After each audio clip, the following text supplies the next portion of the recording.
Hello. As I mentioned, this first unit, or the first act as I've been referring to it, is designed to help you think about the material in context. One context is the history of our discipline, so I just want to take a couple of minutes to review that information.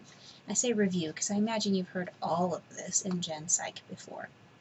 So, speaking of which, you may have heard that our discipline can be dated back thousands of years, or at least a couple of hundred. Either way, I got to thinking about it as time travel when we think about this. So I thought, I'm going to invite you to join me in my time machine. Our first stop is literally a few thousand years ago, when Aristotle and his colleagues were asking questions about topics that are very similar to what we're studying today. In other words, the ideas are by no means new. The actual processes, though, didn't start until several years later. In the early 1900s, we began to see the work of our founding fathers. Professor Wundt, who you see at the bottom left-hand corner, is considered to be the founder of the discipline.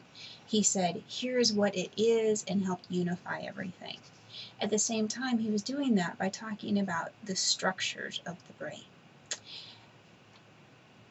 Dr. James, who's up in the middle, was also a key player, but he wanted to know about the functions of those structures. It's a little interesting given the current interest in fMRI technology and other ways to look at the brain, the same questions that were being asked over 100 years ago. It's also important to talk about people like Mary Calkins and Margaret Floy Washburn, who were pioneers for women in the discipline, and through their research as well as their work and just their mere presence, worked on finding legitimacy for women in the discipline. Sigmund Freud sort of came on the scene in the early 1900s as well. So we're not exactly traveling back and forth in time, they're sort of layered on top of each other. In 1909, he made his first and only trip to the United States. His big impact was in introducing the idea of the unconscious, so we're getting more into mental processes.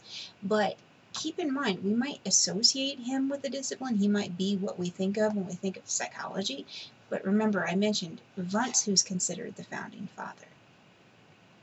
So we said Freud's looking at the unconscious. James and Wundt had been talking about functions and structures of the mind. We got a completely different perspective with the behaviorists.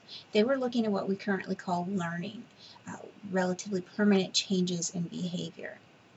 It actually started with some of Pavlov's work in early 1900s. In 1906, he had a really important article that was published.